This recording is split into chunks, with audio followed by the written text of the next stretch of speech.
many years ago, I was covering a story about a woman who had lost her daughter. And I had to go and try to get her to talk on camera. So it's a very difficult time, right? You don't know how do you manage that? How do you navigate that?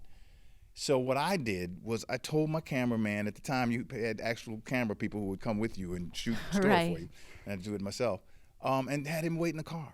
And I went up to her house and I said, look, this is the worst time of your life, right? Do you think you might have something to say? And she did.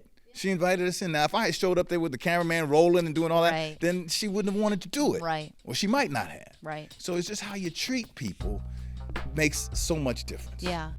Welcome to Media in the Mix, the only podcast produced and hosted by the School of Communication at American University.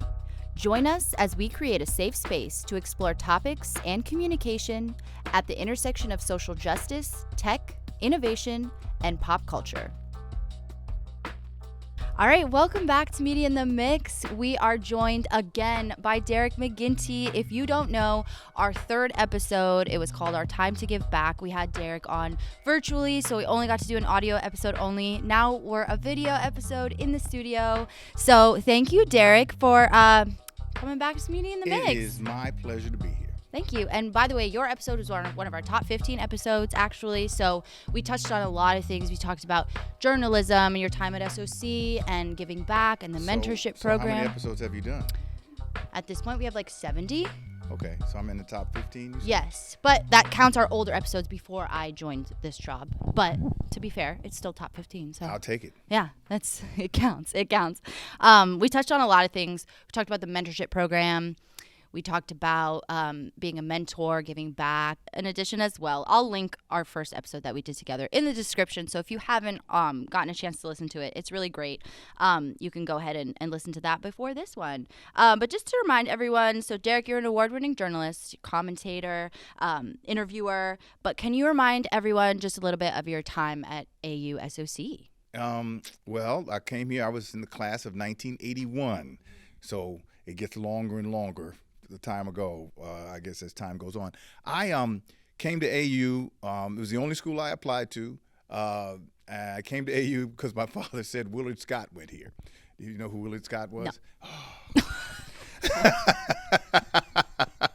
Willard Scott was a long-time Today Show weatherman. Oh, okay. And he was on there for many years. He used to always have greetings for 100-year-old people. That was his little shtick. He would put their pictures up. And so. Anyway. Yeah. So I came here. I was a print major for 3 years. I thought I was going to be the next, Woodward and Bernstein. Mm-hmm. And then my last year, for various reasons, including the fact that my father said that it was more in my range of talents, I switched to broadcast. And though that made for a very tough year trying to catch up, it was the right decision. And, it kind of obviously helped launch my career. I worked for the Eagle for 3 years. And then the last year, I didn't really have time to do much but work and take core courses because I hadn't had any broadcasting courses. Right. And after graduating, kind of what was the path there? I know things obviously might be different. I started as an intern. This is why I always tell students to get an internship, get as many as you can. Absolutely. Because these weren't great internships, right? I remember I worked for a woman who was the talent coordinator at Good Morning America. So I was trying to help her book talent, trying to help her book guests for Good Morning America at the time, which was kind of just starting off. It wasn't like it is now. Mm-hmm. And I didn't love it, but I was there. Yeah. So there was an opening for a desk assistant, and it was posted on the wall. Back then, nobody was online. It was literally posted on the wall. And I saw it, and I went in and asked about it. And I don't remember exactly, but they might have hired me that day, because I was there. Yeah. Right? And that made a lot of difference. That's why I always tell young people, just be there. Yeah. Be in the mix. Talk to people. Get to know people, you know, because it makes a difference. Yeah. And networking. I know we touched on this last time, but it goes to that point of networking and just being there is better than not being there at all. Well, what I always tell them is you got to get your resume out of the pile. Right. Right? You got to figure out a way to at least because everybody that's applying, most of them are qualified. Right. Right? So how do you get them to notice you? Yeah. Because they know your name. Right. They've seen your face. Right. They know. So That's all. Yeah. That makes so much difference. Yeah, and that could be a big thing today too. With each job is like 1,000 resumes sitting in a pile, Well, especially since it's so easy to send them in. Right. Right. All you have to do is go online and just click on it and send a resume. So there's 1 million resumes for every job. Absolutely, that's a good note. And speaking of SOC, do you remember anything notable at your time at SOC? A great class you took, a great professor you had? That's a great question. I don't think we asked that last time. Oh man, I tell you, I liked a guy named John Doolittle. Okay. Who taught Broadcast Journalism 1. Okay. And he helped me a lot at the time because I just didn't know. I knew print, right? Mm-hmm. I didn't know broadcast very well. Right. And he was my first broadcast teacher, and he really helped me a lot. And I could think of some other I took, but it was so long ago. Good Lord. Legal aspects of journalism or something like that. That was a really interesting class. There were a lot of classes. What's the guy's name? I'll remember it in a little while. No, you're fine. And the Eagle, you worked at the Eagle for 3 years. I did. And how do you feel like working at the Eagle kind of prepared you for what came after graduation? It was great. I mean, I didn't know. You learn really how to do a newspaper, how to write, how to have a lead, how to build a story. Yeah. And it was key. Even though like I said, I switched my major at that point. Still, those 3 years were good. And the last year I did it when I was a junior. I was one of the editors. Right. So I had kind of worked my way up. I treasured my time with the Eagle. Yeah, that's amazing. They're so notable on campus, and they're still doing so many hard-hitting stories. So let me ask you this: are they online now, basically? Yeah. Mm-hmm. Yeah. And I believe, if I'm not mistaken, we have an Eagle in Spanish now, and yeah. Yep. Yeah, wow. so it's really grown, and they do such a good job. So I was excellent. just curious about that. Yeah, if anyone was interested in applying to the Eagle, I just wanted them to know how beneficial that could be. So sure. That's awesome. And then I don't know if you know, but we're coming up on 30 years at SOC, so we're about to celebrate SOC's 30th anniversary. I know having been a part as a student, now you're an alumni and on the board. What are some of the things that you've seen that have changed? It can be good or bad, or what are you just excited to see change in kind of this world of media? Well, a couple of things. The young people today are much more qualified than we were, right? I mean, because they just have access to so much more, and they're expected to do so much more, and there is, access to the technology and the idea of being able to do your own stories and write and edit and do. We were just on the cusp of that, but we didn't have the technology that you have now and the demand to be good at it. Right. And so they're far more qualified because they have to be. And so that's the biggest thing that I've seen. You got way better campus stores than we had. Way better campus stores. It's so funny you say that, because even when we've got some thumbs up in the back, even when I was a student versus now being someone who works at AU, I can see the difference of the stores. As a colleague, for sure, I enjoy them a lot more than I was a student, because it just keeps changing. They keep making it better, and there's more food options, and all of that. And look, when I was here, Mary Graydon Center was where the School of Communications was. Right. And so now you have this big, huge, fancy building. It's very nice. Yeah. It's just a much better facility. Absolutely. And you've done some things in MIL. I believe the news game that you did. That's right. That was I in did do that. our Media Innovation Lab is called. We call it MIL. And now we have MPC, which we're sitting in today. So there's just so many cool things that have advanced. And you got to compete for students. So yeah, you got absolutely. to have the facilities. And is there anything you're excited to see happen, to see change, that you hope to see happen? Now that's interesting. We will see. Okay. As I delve deeper into an experience as an alum. Right. I wasn't always all that involved. When I was working full time, I didn't have time really to do it. So now that I'm semi-retired, I will see if there's other things that make it more interesting to me. I will tell you that when I was here, I never had a black professor. Right, the 4 years I was at AU, never did. Right. So I'll be interested to see it looks like that's changed. Right. So I'm glad to see a more diverse faculty than what was that's great. when I was here. Yeah. And in terms of that, and just in the journalism world, do you feel like there are parallels there where you wish you could see a little more diversity, or how do you feel about that? It comes and goes, and I've been in a bubble living here in Washington for the vast majority of my career. So you know, in Washington, it's been ahead of the curve in terms of diversity. You got all kind of anchors and people on camera and behind the camera and doing things. There's all sorts of different kinds of people. Yeah. When I travel, I notice that there's very much fewer, you know, anchors of color, whatever you want to call, on the air in other towns. Right. And that's just how it is. Yeah. So, you know, it would be good if it was better, but it is what it is. Right. And then we're on the topic of kind of technology and digital media changing. I know there's a lot, and you could totally talk about if you feel there are some negative aspects of kind of this world shifting into this very online technology focused, but do you believe that there's, you know, positives to that in this world of journalism? That's a good question. There's, you know, the media's changing. There's, you know, conversations about AI and film and how can we use it and how can we avoid it. So I was just curious if there's anything you believe, anything positive, like pros and cons. You know, I'll tell a story. Many years ago, the late great Jim Vance, who is the reason I got into journalism. Yeah. He's now passed on, unfortunately. He was nice enough to take me on a tour of NBC4 back in the late 70s when I first started, when I was a freshman here at AU. Right. He took me on a tour. And we walked around NBC4, and we got to where they were cutting film. This is how long ago this was. They were still cutting film. Right.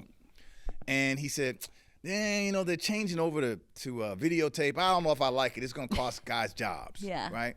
Well, okay.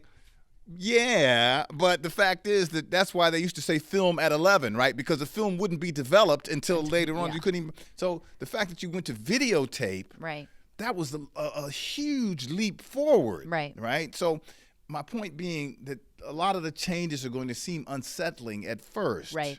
Right. And they are going to cost jobs and change jobs and make things. But you can't. Who would go back to film? Right. I mean, right. So now you don't do videotape anymore. Now it's all digital. Right, so you know, it's the technology, I think, mostly has made it better. Now, you know, are we a little bit overwhelmed by some of it? And is it, you know, people tend to, you know, people are going to overdo everything, right? And that's just how humans are. But I still think we're better off for having better technology to bring you the news. If we can find a way to get around the fake news and the you know, I don't know what you want to call it, computer generated things and all this. If we got to figure out how to handle that. Yeah. But otherwise, I can't help but believe that for the most part we are better off with better technology. Right.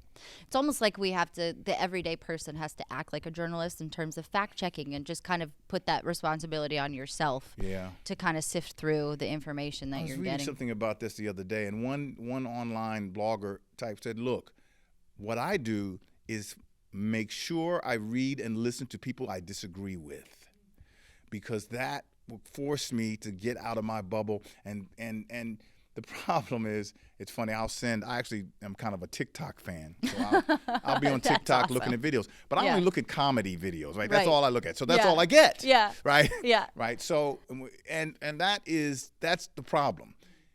Once the algorithms figure out what you want, then you're only going to get that. Right. And that doesn't challenge you. That doesn't expand your horizons. Absolutely. That doesn't make you learn things that you otherwise don't know. So that's kind of the problem, that you get what you want rather maybe than what you need. Right. And that is the question. Yeah. This year, so you made a gift, this campaign, The Change Can't Wait, and it's to help journalism students of color at SOC. So can you just give us a little background about what inspired you to give back? And this goes back to our episode of Our Time to Give Back. How do you feel like this gift will have an impact on SOC? You know, as I've said before, you get to this point in your life, I'm 64 years old, and you start thinking about legacy. You start thinking about, well, what am I leaving behind for the students? What am I contributing that's beyond stuff that's just for me? Right. Yep. So that's why I did that, and I felt like this is my alma mater. I want to help the university, because to be honest with you, there was always a little bit of I had some mixed feelings about American University. I was lonely here, right? And part of it was my fault because I lived off campus, but other part they were just, I just didn't know that many people, and as I said, I never had a black professor, and so I had some bad feelings about that. But I said I can either help change it, right, and make it better for the students that came after me, or I can go, focus my attention elsewhere. And I decided that it was worth it to help change it. And I saw the Black Alumni Association doing a lot of things. I said, this is worthwhile. Right. So that is why I decided to contribute and try to help make things better for the students that are here. Right. I love that. And what do you hope to see happen with this gift? Do you hope I it hope continues? that maybe a student that didn't have an opportunity to go to the National Association of Black Journalism Convention or some other event, that they'd have an opportunity to do it. Right. Because doing those things when you're young and can't afford it, that's when it's even more important. I started doing that when I was in my 30s. Yeah. Right? When I had a little bit more success and a little bit more money. But it would have been great if I could have done it in my 20s or even as a college student. Right. That it would have been helpful for me. It would have, and maybe might get me some contacts or get the students some visibility or some kind of ability to get a job or do some networking and that sort of thing. Right. So that was the whole idea of it. Right. Love that. We didn't really touch on this last time. I kind of wanted to touch on it this time. In terms of this world of journalism and kind of starting from when you were a student, internships to graduating, and then your professional career path, because there's, I guess, so much exposure these days for a journalist. You have your social media channels. If you're doing any stories on your own and you're filming and you're editing and doing all of that, can you give some insight on kind of the path of professional growth and how you can brand yourself today in this industry? I got to tell you, that's something that I didn't have to do, right? I mean, when I came up, and though I followed a pretty non-traditional path, I got, I did get, entry-level jobs, and then I got a bigger job, and I got a bigger job, and I got a bigger job, but I never went to a small market. I never did that. I never even thought about branding myself. Right. I thought about what stories am I going to get? What, what's a job I'll enjoy? What is, I didn't, that was not branding. No one had heard of that. Right. Right. So I didn't have to do it. So when kids talk about that, I'm going, oh, good luck. Yeah. Yeah. Because it's just something I never really had to do. I think my brand was always good ideas, good conversation, fairness. Yeah. And that was it. And so it's just interesting to me where this is. Yeah.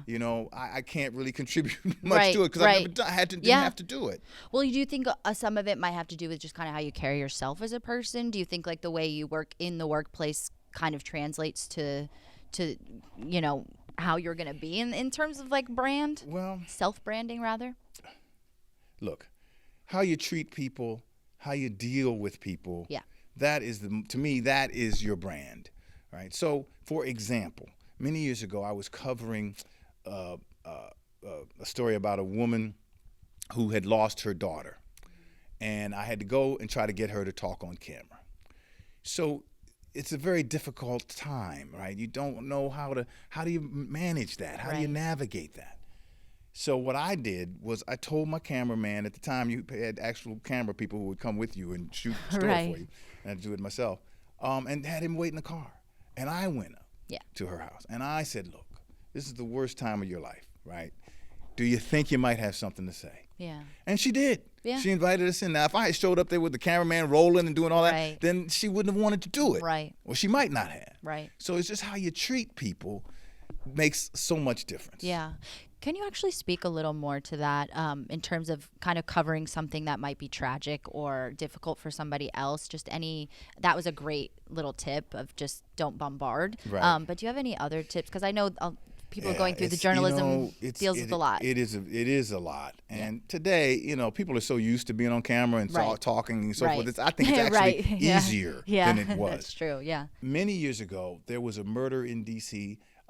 This woman named Catherine Fuller was killed in a grotesque way in a back alley in D.C., and they convicted these young people who may not have done it. Now, they start to think that he may not have done it. But anyhow, they convicted these young people. And one of the guys was sentenced 35 years to life. Yeah. His mother was there. And so I was at the time working for WHUR radio. I was a reporter. I was covering the trial, and I said, I got to get her, see if she'll talk. Yeah. Now, come on, right? This is, again, worst day of her life, Yeah. right? And she was walking down the street. I'll never forget it. She was walking down the street near the courthouse, and I walked up behind her, and I told her who I was, and I wondered if she would talk. And she said to me, I feel sorry for you that you had to come up to me and ask me that. I was like, okay, right? She wasn't going to talk, but I just was like, good Lord, I mean, but there's no substitute for being polite and being fair and just trying to come at it as best you can. As I like to say, be a human being. You're not, you just be a human being. And it's very, very difficult, and no one likes doing it. Right. But if you're a human being and you treat people fairly and kindly, they may say no, but you can feel good about how you handle yourself, because quite frankly, it is part of your job. Yeah. Right? Yeah. And maybe if, I don't know, maybe I could have got her to talk if I tried to persuade her. I didn't. Right. Right? I took everything I had just to go up and ask her. Yeah. So, but again, be a human being and do your job at the same time. Does be a human being kind of align with kind of knowing when to step back? If someone is just not, if similar situations like that, do you ever feel like, okay, this is the time to just step back? Yes. It's so funny. I had these stories just come to mind. Yeah. Many years ago, when I was working for HBO Real Sports, we were doing a story on helmets for pole vaulters. Apparently, in high school, they don't wear helmets a lot of times. They didn't back then. And if they fell back into the pit, they could be killed. Yeah. And so we were interviewing the father of a boy who had died. And the producers, what happens is, at that level, producers have an idea of what they want. They give you questions, and they know what answers they want. So this fellow wanted the father to, he had apparently done something in the past where he showed with his hands how the boy had fallen. Mm-hmm. And, I was trying to get him to do it, and he wouldn't do it. And the producer was like, ask him again. And I said, no. Yeah. I can't. Yeah. He's this dude. Look, this man could not go in the boy's room, right? Yeah. He couldn't. His mother could do it. Yeah. He couldn't go in the room. Yeah. So I wasn't going to push it. Right. So sometimes, you got to have your own judgment and then make a decision that you're just not going to push it. Yeah. Well, thank you for sharing all those stories. In your career, so we've talked about kind of the journalism, interviewer, commentator, writing. Do you feel like all of the skills that you've touched on with all of those jobs were kind of piggybacking off of one another? Do you feel like you felt like you were going down different career paths, or how is that? To a great extent, they were piggybacking on each other. Mm-hmm. For example, my first anchoring job in television, I was at WJLA, mm-hmm. Working weekends, anchoring mornings, and weekend mornings, and reporting during the week. And, I had never really anchored much before, so I was not that great at it. Right? I had to learn. And then I got a job in New York anchoring overnights at ABC News. Mm-hmm. So if I hadn't got the job at Channel 7, I wouldn't have been able to do the anchoring of the overnights. Right. Anchoring the overnights for 2 years made me a much better anchor so that I could get the job at Channel 9. Love that. So, they definitely piggybacked on each other. That's great. And then want to go into your podcast that you just launched. So it's called You Don't Hear That Every Day. Yes. And can you just, first of all, can we talk about that title and just kind of what it embodies and what you would like the podcast to kind of reflect? I agonized over the title, right? Yeah. I went back and forth over different things. Yeah. And then I was just lying in bed and it hit me. Yeah. Oh, what about this? And so I went with it. Now, some of my friends said, oh, that's dumb. But I thought it was kind of clever. A lot of opinions, and so I went with it. The idea behind it being I was hoping to get interesting ideas that maybe hadn't gotten a lot of traffic. Okay. Right? Things that, you haven't heard. For example, the first one was I talked to a former Washington Redskin, now Commanders, about his decision or his idea that if he had it to do over again, he would not have played football. Wow. And this is a guy who was a star. Yeah. Right? To Charles Mann. He had been, all pro. He'd been, Right. he was the all-time sack leader for Right. the team. Great guy and a really nice man. And I asked him once, we were talking because we had worked together on some things. I said, would you have played? He said, absolutely not. I said, oh. That's so unusual. Wild. Yeah, because right? especially after seeing how his life played out too. Most of it, he said, no, I could have done other things. And he's a smart guy. He probably could have. He said, look, interesting. I've had 26 surgeries. Wow. He said, I missed time with my family, trying to rehab, and this is since he stopped playing. Right. So he felt like it wasn't worth it. Yeah. It wasn't worth it. But he did say at the end, I said, so if you were 20 years old today and had a chance to play football, the kind of money these guys make now. Yeah. He said, oh, yeah, I'd play.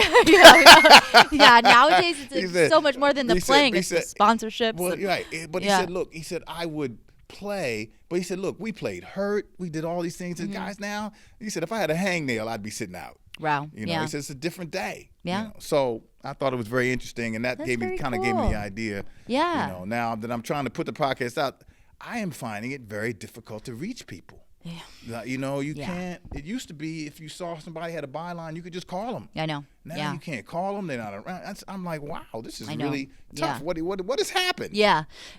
On the topic of self-branding, it almost feels like it's like you have to be your own marketing person when you start your podcast, figure out how to distribute. And, it starts to take aspects of kind of every entertainment industry field, and you put them all together to try to get this advertised. But that's amazing. And then any reason why you wanted to shift into the world of podcasting? Well, it wasn't like I was doing that much else. Right. Secondly, I just felt like I had more to do. Yeah. I had more things I wanted to talk about, ideas I wanted to discuss, and this is my 4th podcast. Oh, wow. Yeah, for various reasons, the others did not work out. Okay. So I'm going to give this one more try. Yeah. And if it doesn't work out, then I'll say, you know what, I gave it a shot. Okay, that's great outlook. I feel like, yeah. So that was my. That's great reasoning. And then, as you kind of experience the world of podcasting, this is your 4th. Do you feel like there's parallels with the world of journalism? That's a very good question. I see so many. First of all, there's 85 bazillion podcasts. Right. So yeah. I don't. Especially if you nowadays. get 200 people to listen to yours, I guess that's a success. Right. The parallels is that it's narrowcasting, right? That's the difference. Broadcasting is broadcasting, right? Narrowcasting is I got this one little segment of an idea that maybe a few people will want to listen to, right? And it's a different thing. Yeah. So in some ways, it's a parallel in terms of you're pushing ideas. You're trying to get people to listen and watch your ideas being discussed and developed. But at the same time, it's a very different thing because it's all you. Yeah. Right? And that was different. That's been different from anything I've done in my career so far, because that was always a collaboration between dozens or hundreds of people. Right. Yeah. That's great. That's great. I'm excited for you. Good luck with it. Let us know. Let us know how we can help, as always. Okay. As a mentor, do you feel like what you put towards the relationship is kind of what you're getting? Is that you feel like it's got to be this give and take a little bit? It has varied through, one intern I had named Anthony Rivera. He and I became friends. This was years ago. He's now works at the Washington Post. Yeah. And his name sounds familiar. We became pretty good friends, and to the point where I went and had dinner with him and his wife over their house, and they had little kids running around crazy. That's awesome. Yeah. It was really nice, and so that's the extreme where it really worked, and I was able to help him, and it became good friends. But some of them we had one conversation and I never hear from them again. Right. So it just depends. Right. It runs the gamut. As they say. I think it just depends on what their expectation is. Yeah. If they think I'm going to get them a job, then they're probably not going to be happy. Right. If they think that this guy might know some things that can help me, then they are going to be happy. Right. So it just depends on what the expectation is. Yeah. And also where they are and what they're up to, and whether there's some question I can answer, or whether they are willing to call and ask. Absolutely. We did touch on this last episode when we did episode 3. We talked about how kind of setting your expectations at the beginning, because that will probably eliminate some conflicts that would occur otherwise, because just knowing what the other person is expecting, I think I can, as a mentor, I can cater kind of what needs to come next. Or, so if you're saying, oh, I'm in the job hunting process and I need a lot of help with that, can be a lot better than not stating anything at all. I agree with that. Yeah, sure. Stating what you're looking for. More than willing to look at your resume, maybe pass it along to anyone I know, all of those types of things. So, it's just, I almost would say, it's like one of my buddies used to say, we were playing sports, he'd say, use me, coach, use me, put me in. Yeah, right. So that's kind of where it is. Here. Yeah, we talk about it all the time, and it's a free resource, so use it. But I really would recommend listening to our last episode, because we did touch a lot on what makes a good mentor and mentee and what makes a bad mentor and mentee, and just kind of laid it all out there. So highly recommend that. It's called Our Time to Give Back, and I will link it in our description as well. Derek, is there anything else you would like to talk about before we close out? I think you touched on a lot of stuff. Awesome. Okay. Well, thank you so much for joining us on Media in the Mix. Having you back for part 2 was amazing. Let us know how the podcast goes. Okay, I will do that. And if you want us to feature anything on this episode of the podcast, let us know as well. We can do maybe a little sneak peek for an episode or something like that. Right. And thank you so much. And thank you for tuning in to Media in the Mix. This episode is premiering after the holidays, so happy holidays to everybody. And we will see you in our next episode. And if you'd like to donate to AUSOC, go to giving.american.edu. Have a good one.